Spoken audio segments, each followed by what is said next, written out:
I've seen the things that the music can do, and it hits when it hits a song that they sang in their childhood or they remembered, they light up like, and some of the caregivers say, I've never heard him or her speak ever, and so they get excited, and I get excited. Welcome to Some Stutter Law, Newfoundland Labrador's first podcast about stuttering. My name is Greg O'Grady, and I am a person who stutters and a co-host of Some Stutter Law, Newfoundland Labrador's first podcast about stuttering, along with my co-hosts. I'm Katelyn Mayo. I am a future SLP student, and I'm Greg's co-host on this podcast. Some Stutter Law mission is dismantling and rebuilding stuttering. Let's start listening. Our mandate is, in the spirit of Newfoundland and Labrador humor, robust and frank interactive discussions. Some Stutter Law podcast aims to rebuild confidence and hope for today's and tomorrow's persons who happen to stutter by dismantling stuttering myths, stigma, stereotypes, and barriers. The objectives of Some Stutter Law podcast are supporting, raising awareness, and increasing understanding and acceptance of stuttering, providing people who stutter, their families, professionals, students, and the general public with current information, research, and resources about stuttering, and promoting the NLSA mission of advocacy and support for people who stutter.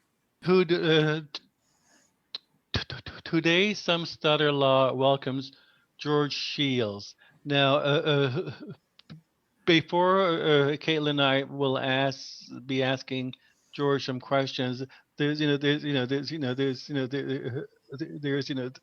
little write-up about George which I would like to read, and this write-up was in the Speech and Stuttering Institute in Toronto's annual report 2017-2018, and there's a lovely article praising George Shields, the longest standing volunteer. And it goes like this. Did you know that the Speech and Stuttering Institute would likely not be here today, or in fact have not been created, if it was not for the dedication and drive of George Shields? George is a devoted East York barbershopper and founding chairman of the Harmonize For Speech Fund. It was George's vision and recognition of the need for an organization for those with speech challenges that helped create the Speech and Stuttering Institute, formerly the Speech Foundation of Ontario. In 1977, the Speech Foundation of Ontario was established with George's assistance to foster the development of innovative therapy programs and to support education and research in the field of communication disorders. In the early 1980s, with George's tireless fundraising efforts, the Speech Foundation purchased and equipped a house at 93 Granville Street and launched its first clinical programs. Since then, George has remained very active as a donor, fundraiser, former chair and current vice chair of our board of directors. In fact, George has rarely missed a meeting in the past 40 years. So, George, welcome to Some Stutter Law podcast, and just let our audience listeners know that George is 95 years old. So I'm really excited to be here. Really excited. You're doing a great job in Newfoundland, as you've always done in Toronto in years past. So I'm excited. Thanks a lot, George. So, George, would you let our listeners know how did you get involved with this Speech and Stuttering Institute? We would specifically with Dr. Robert Kroll, who passed away recently, and the Harmonize For Speech. So, do you want to share your experience with our audience? Well, it even goes back longer, it was in the early 60s when our International Society thought that they should have some charity instead of just singing for old folks and singing for their own amazement, or amusement. But they looked around and found the Institute of Logopedics in Wichita, Kansas. So we in Ontario we had very little in the communication disorders affairs, and there was one little girl that was really needed help, and so we were the first to send somebody, this little girl, down to Wichita, Kansas, and over the years we had 5 children at the center. Then the society decided that they would go off in a different direction, but we had led the way, Ontario district, in raising funds, and so we decided that it was very much needed in Ontario, that speech pathologist students, all kinds of people would need help.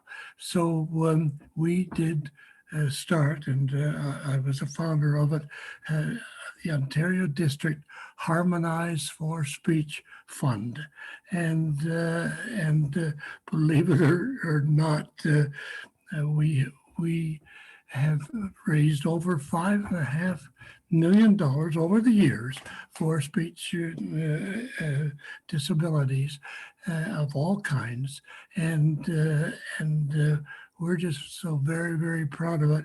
And our overhead, because we're all volunteers, as you are,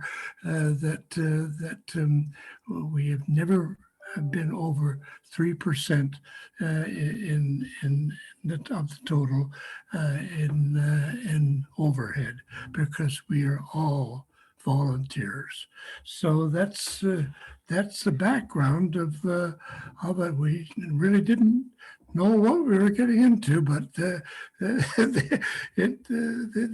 profession needed so much help, and there were very little outlets for children, and adults with speech disabilities, and so we started the Harmonize For Speech Fund, and we've never looked back. So that is the start of it, and also I commend you, because years ago I'm sure that you had help with at the Institute of Logopedics, which is a long story getting started, but you said that they helped you and you volunteered. I remember you had friends over for a barbecue, isn't that right? And so we sent a quartet along, which included me, to sort of to be in part of it. Do you go back and remember that? Yeah, you're right, George. We had a very good time. Oh, we had a great time, and you raised a lot of money for the institute, and the reason that the name was changed was that the original name, people thought that we handed out money instead of wanting to collect money, and so we ended up finding this organization too, and so they were very I've been proud to belong to the Speech and Stuttering Institute for those many years. So. Mm. George, when I started speech therapy, I actually went to the Dr. Robert Kroll was my first speech therapist in Wonderful. Toronto. And I said, I mean, this, just to give you a little bit of a history with Bob, as he preferred to be called, and I, you see, when I first moved to Toronto from Ottawa, so I was, I've always had a really severe stutter, and so thanks to Dr. Kroll and his staff, it really helped me to manage my speech, my stutter. But I went to the house, if I'm correct now, it was they had a house next to the Clark Institute, and that's where the Speech and Stuttering Institute started. So George, how did you meet Dr. Kroll? Well, actually, he came to us when their center sort of went in a different direction, and we helped to set him up. He knew about the barbershoppers, and we helped to set him up because we did a lot of and we do a lot of work at the university, helping students who are entering the field of speech pathology, and we have six entrance scholarships and so on for those students. It's not a lot of money, but we've helped all the way through, and so we helped him to get a private practice, and of course the private practice ended up that he was head of the speech and institute, and he's just a wonderful person. He died just a few months ago, and we lost a great person who really was involved tremendously in anything to do with the speech disabilities. So we miss him. So George, the last time I saw you was at the walk and run, the million things I need to say walk and run for stuttering awareness to raise funds for the Speech and Stuttering Institute. You spoke at that walk. That was in 2019 before the COVID situation started. I And have a picture of it. yep, that's right, George. I have the same picture, I'm sure. And but with your tireless support of the Speech and Stuttering Institute, you and the barbershoppers really has helped people who stutter seek treatment, because the Harmonize for Speech funds also helps to subsidize therapy, don't they? Well, absolutely, and we not only help to subsidize the center, but the aphasia center years and years ago we actually got the aphasia center started, and now it's just a tremendous organization, just a great one. And we set up a couple of $1,000s a year for them to run a program with the adults, and the adults are singing and marching, and it's a wonderful organization. Also, we help the stuttering organization. They started, I think, in the 98 or something, but and they still have seminars and things, and if they want to bring a speaker in, sometimes we help to support or pay for the speaker, because they're, again, all volunteers too, and so that is another organization that we do help, and we help so many of them. And also we help the aphasia groups that are spreading out and doing weekend visits, and helping to congregate and see how other people are doing stuttering and so on. And it's those camps that we've helped, and we year before last, we helped 5 camps to get extra money to in case somebody who had a speech problem couldn't afford to do it on the weekend, and so we subsidized it. So we keep trying to, because we know the field is really we help students at the Western University to scholarships, and also the French program in Ottawa University.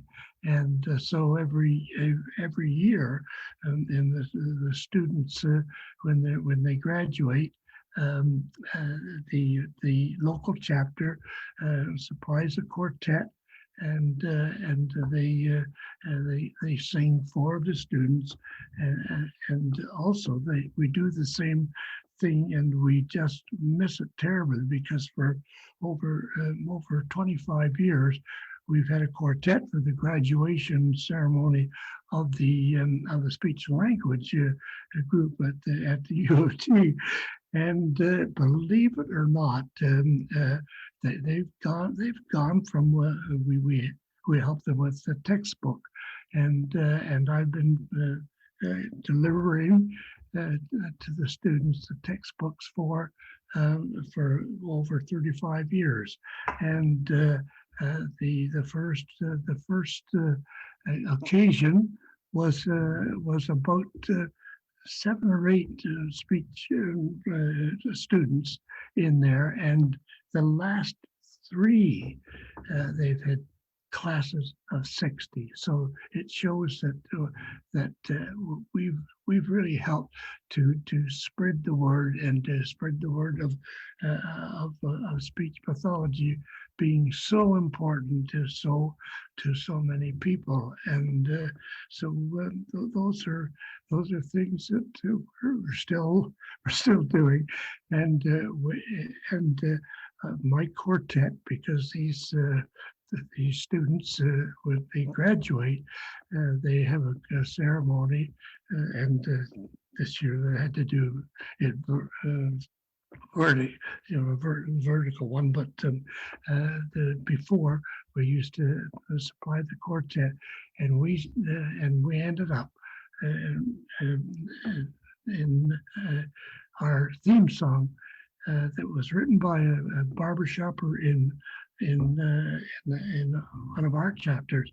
We sing that they shall speak, and keep the whole world singing. And we believe even in the field of when we sing for some old folks, and their caregivers say, I've never heard him or utter a word even, and now they're lighting up, and because there's a familiar song that they go back to hear, and it's just amazing, and so more we're doing more and more work for that end. seniors things. So anyway, and we love to do it, but of course, with this pandemic, we just have to.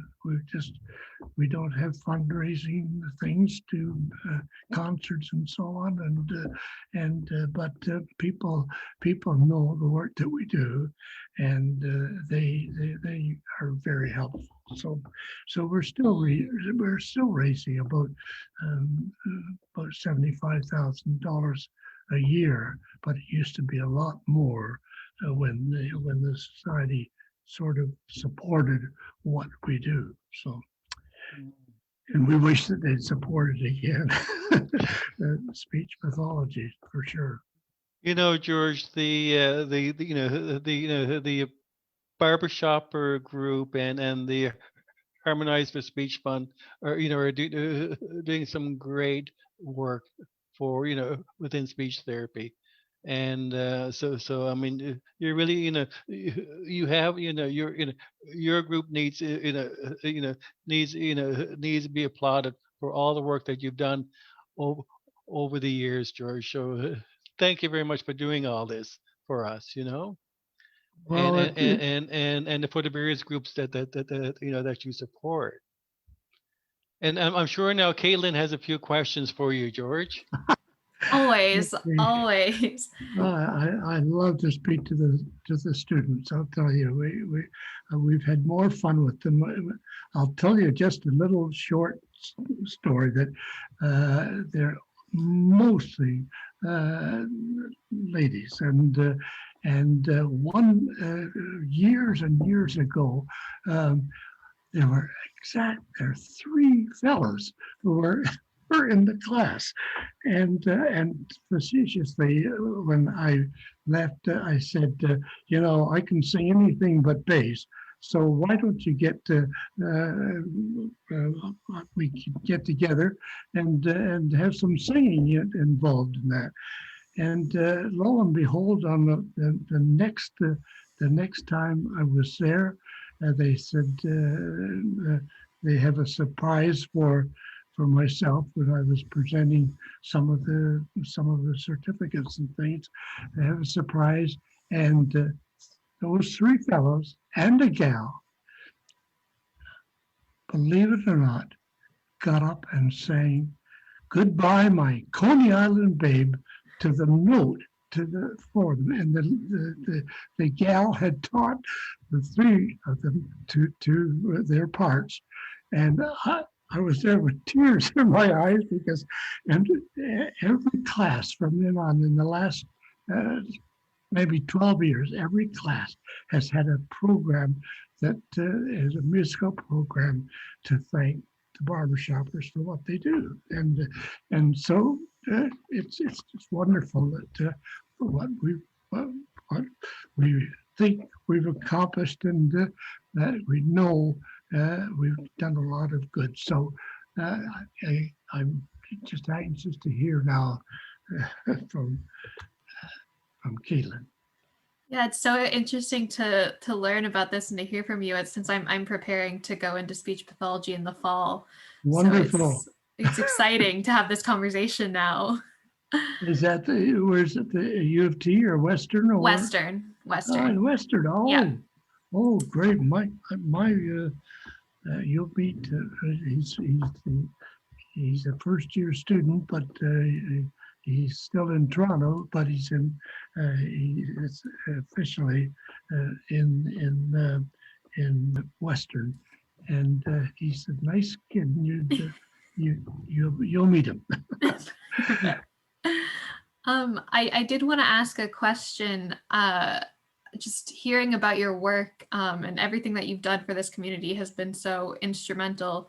What kind of inspired that passion or that drive to do this work originally? What inspired your interest in these communication disorders and the advocating for them?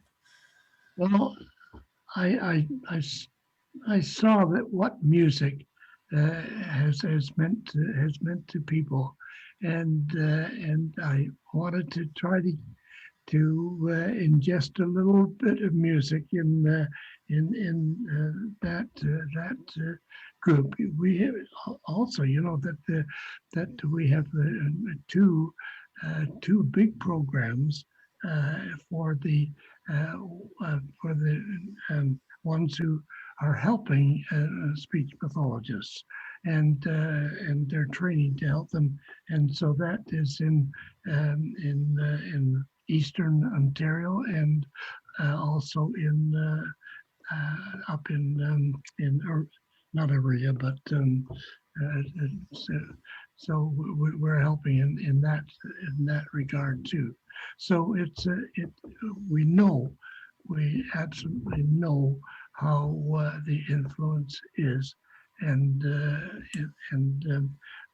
especially we really want to help the students, and we used to have 3 out of province scholarships, because people couldn't get into the program, and they loved it, and some of them had the other junior projects, and so we paid to help them get to outside of Ontario universities. So we help.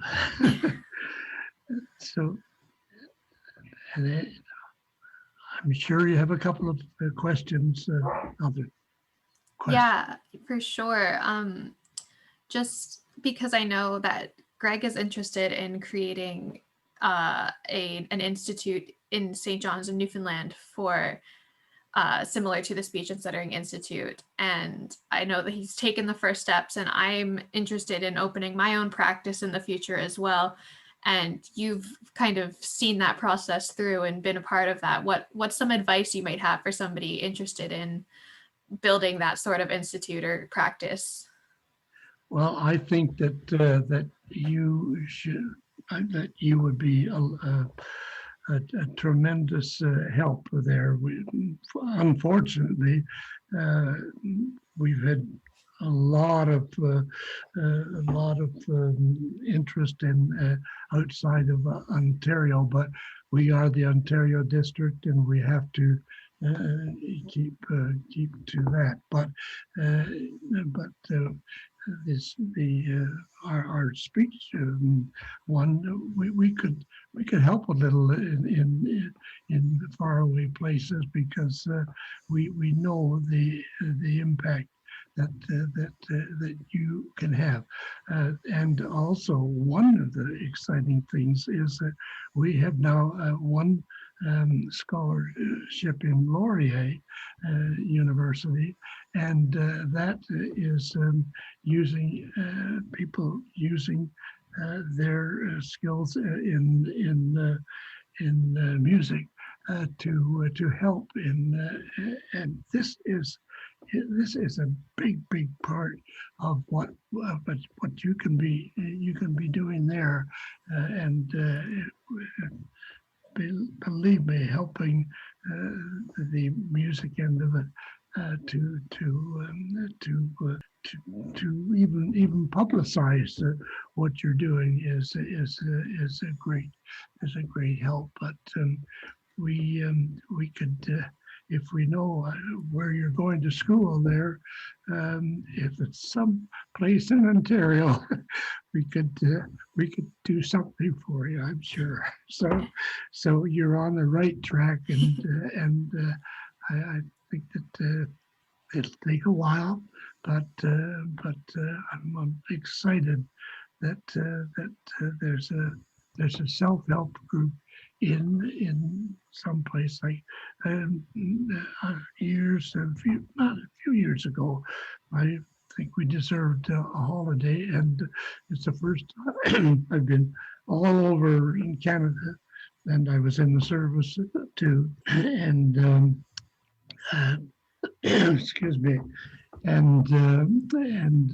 so Gail and I had a 10-day tour of Newfoundland. Well, we just enjoyed it, and we enjoyed the singing part of it more than anything. It was really, really very exciting. And we just love Newfoundland. And Gail has been back twice with the Sweet Adelines group. There's also Sweet Adelines organization, and she was there for 25 years working with them, and so she's maintained that fellowship. So they went to Newfoundland, about 8 of them, and sang every place that they could think of. So, so you've got the right choice. Honestly, you'll love it. You'll love it. I think so. And one more quick thing, because you mentioned the music at Laurier, and that got me thinking. I've got a close friend of mine who's planning to do music therapy at Laurier. And we've had a lot of discussions about how speech therapy and music therapy can work together in treating people. And you've mentioned a lot about how you wanted to implement music into these sorts of treatments and awareness programs and things like that. What do you think, like, why do you think music is so effective in that? Why did you think that you wanted to incorporate music and use music as a kind of way to do what you're doing? You know, that we have seen it. My wife's father was a barber shopper too before he died, and his wife ended up in a home with dementia, and at times she didn't know Gail. She would say sometimes, George, what who's that with you? And it was disheartening to Gail, I know, and but believe it or not, we had a concert where she was at one time, and she just looked up, mouthed all the words, had even sound coming out, and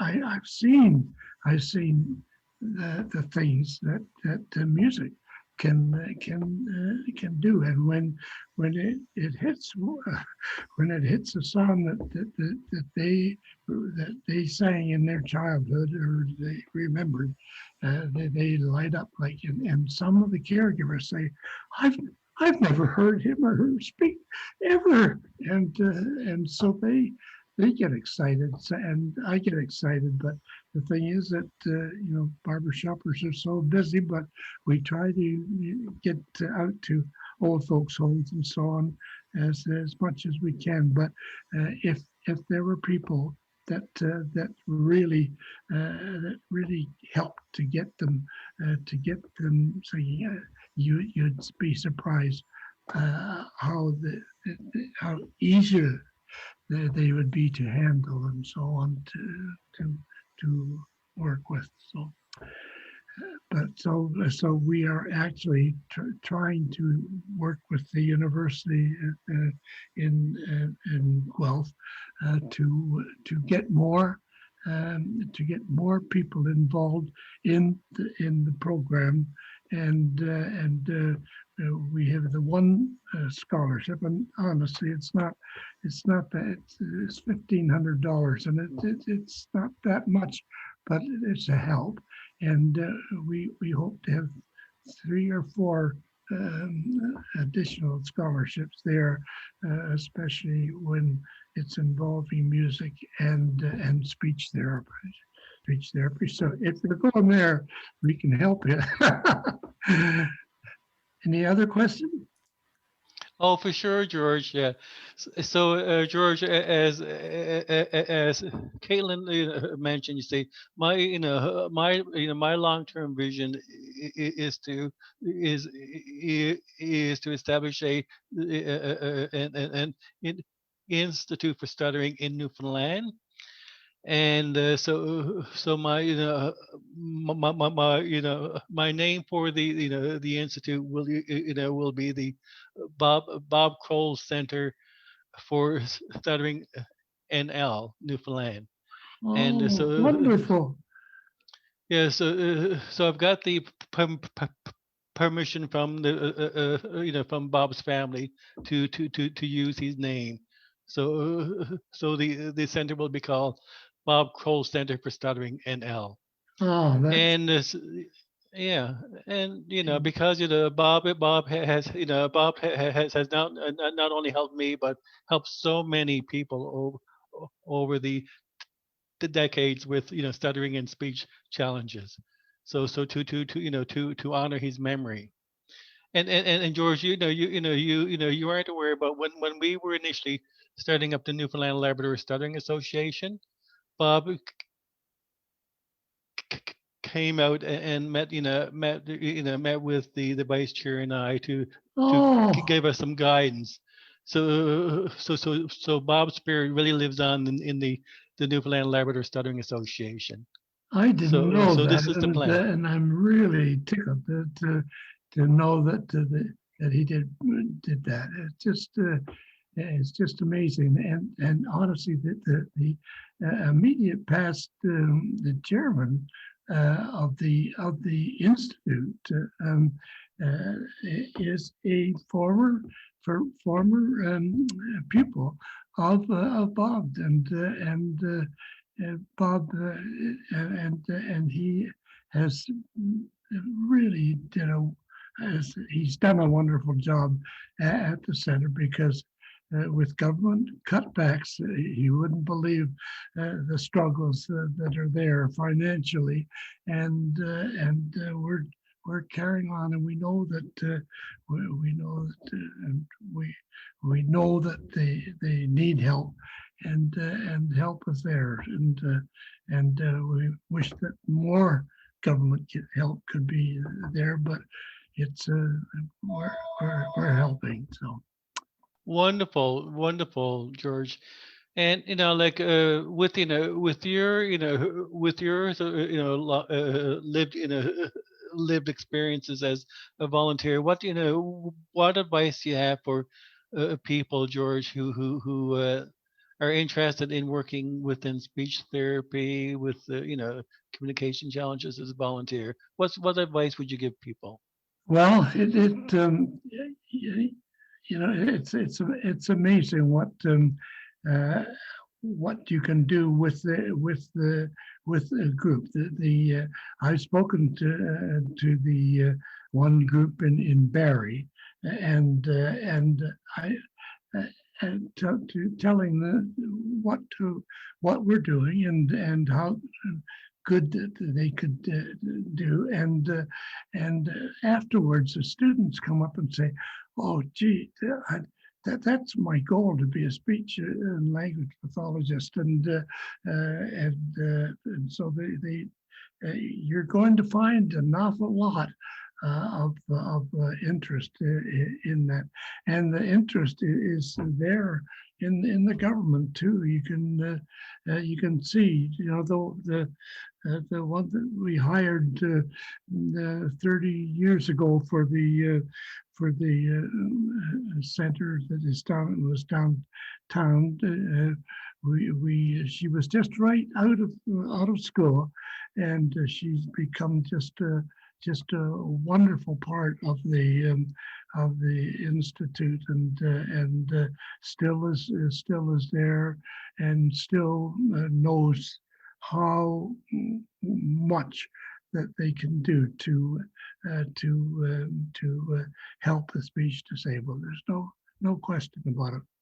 And we have a couple of people now in the center that are just phenomenal with patients, and they are really excited about the virtual impact that it's making, that they can get people now,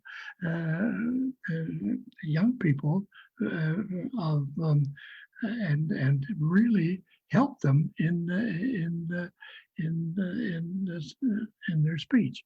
apparently they're going to continue the virtual setup in the future too, along with some who would really benefit from the the in-house information too. But so it's the pandemic in some ways has helped because a lot of speech pathologists are enthusiastic because they haven't stopped working. They're doing it virtually, and so we're anxious to find out, that the government knows about that too, and that we could help more people for sure to become workers in speech and language. George, if my if my memory serves me right, the first the first speech and language pathologist that your group helped to hire at the Speech and Stuttering Institute was Margit, wasn't it? Oh, Margit? Margit. She's And yeah, what she's is still that? involved with the Speech and Language Speech and Stuttering Institute in She Toronto. is very, And she was the first one that you hired just out of school, I thought. absolutely, and we've become dear friends, and over the years. But she was head of it, but she head of the programming bit, part of it. And she's still with us and doing a wonderful job. And Margit, I knew her as Margit Pokanen, and Yep, that's her name. Yeah. yeah.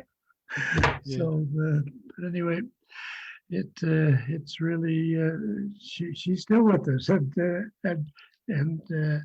she would absolutely remember you because she's got a fabulous memory, and she's heading up this program of virtual and doing a great job of it. So that's something that fly Margit out sometime, and because she would love to go.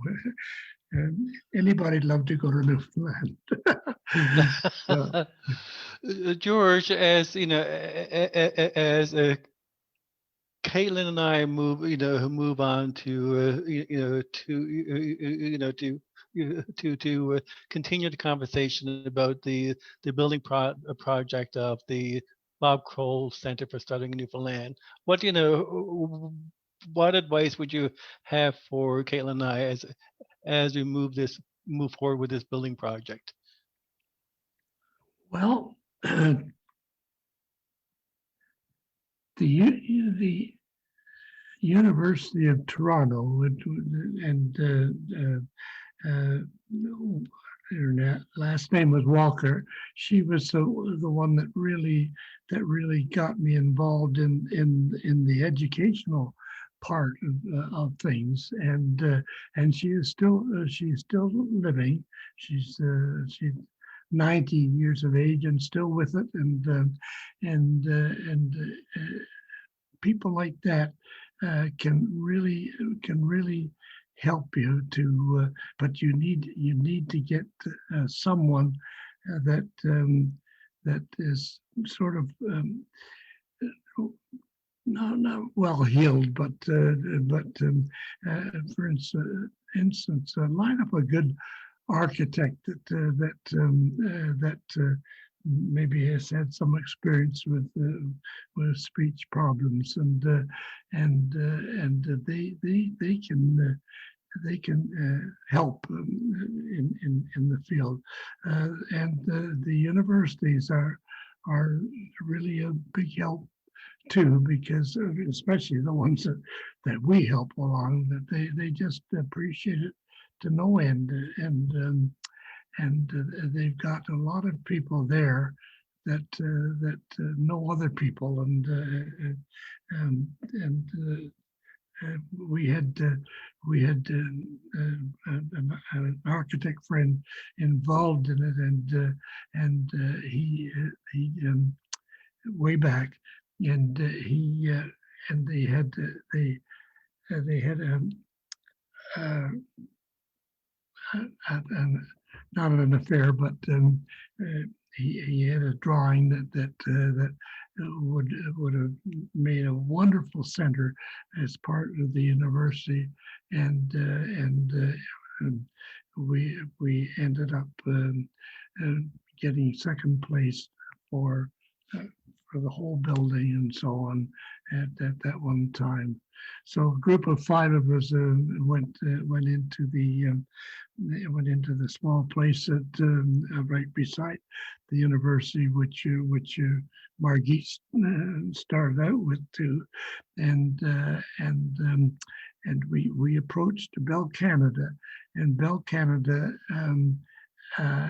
helped us with that, and the barbershoppers did all kinds of lighting and all kinds of heating things and so on for them, and built that a wonderful home that was really a great home for us, and we ended up selling it and getting a lot more for it than it was built. So wonderful things happen when other things happen, and so keep at it, and I think if you look at if you've looked at the speech website, and Laurie Ellen is doing a wonderful job. Last year she got about $140,000 in outside gifts and so on, and but they want projects. Some of them they donated $25,000 for one summer project that they knew wouldn't have happened without their participation. So it's a wonderful thing when people volunteer, and you have to, but you need the websites, and our barbershoppers have a great website, and we have 1,200 people that read it every month, and so it all helps. So. Well, George. I mean, this this is great advice. So as you know, as I move forward with with the Bob Kroll Center for Stuttering in Newfoundland, Labrador, we'll keep you updated. Well, that would be great, but look for people, and you'd be surprised the people that are willing to help when they know that it's for instance when the big when the big movie came with King George and so on, and the way he stuttered and so on. There was the King's Speech you're talking about, King's Speech. Yeah, the King's Speech, and there was a lot at that time, and there was a lot of interest, but it dies down fast, and so you've got to keep the interest up, and that film of ours that we're still using it with the 3 little kids that were stuttering, and they did there were 300 barbershoppers at that hearing, and you should see the tears that dropped, but that is still 20 years later. we're still getting use out of that film. It's speaking of courage, and the speaking of courage, it would still be something that if you could get permission to get it on, a major station, that would be helpful too. So. This is an excellent suggestion, George. Thanks a lot. So I'm wondering if Katelyn has any more questions for you before we close. No final questions. I can't think of anything that we haven't already spoken about. This has been a wonderful interview. I've loved chatting with you, and thank you so much for everything you do to support students. I think that's, as a student myself, that's incredible. Okay, Katelyn, just keep in touch, honestly, because we can help. We can help with anything that you put your mind to. Thank you. Wonderful. Excellent. So George, I mean, just thank you again for your time, and thank you in the barbershops for all of the good work that you've done for the people who stutter, our families, and others with communication challenges. So thanks a lot. Now, George, before we leave now, do you have any questions for us?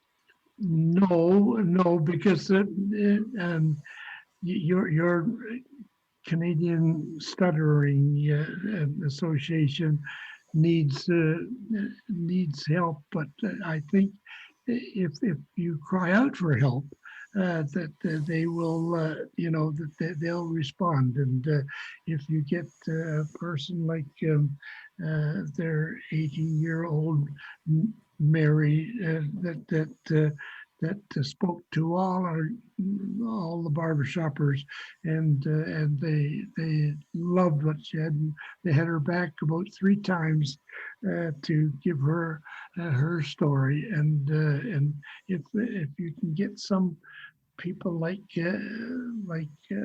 her to it's amazing. At their one reception, 2019, that they had the Speaker of the House, and that's federally, was a former stutterer. Or a person who stutters, I should say, and he gave just a wonderful talk, a very, very nice talk. And afterwards, I said about enjoying and music, and he says, "Oh, I love music. I play the guitar," and so if you get people like that involved, you'd just be amazed at what help that they can give you. So the association needs help, but they can afford to give help, and that's something that we could give to them, to give to them through to you, because we can only give to registered charities who so but we'd be very interested in helping you through that organization. So just give it some thought too, because there are a couple of people there that could be of help to you, for sure. George, again, this on behalf of Some Stutter Law Podcasts, the people who stutter community, our families, and others with speech and language problems. Thanks a lot for your time this morning. You're welcome, indeed, and thank you for all that you've done for your speech. Take care. Some Stutter Law, Newfoundland and Labrador's first podcast about stuttering, has so much to talk about. Let's start listening.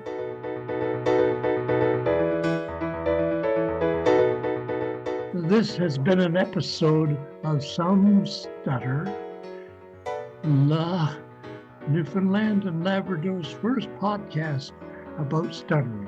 Some Stutter is hosted and produced by Greg O'Grady, Katelyn Mayo, Dr. Paul D. Decker, and Luca Dinu.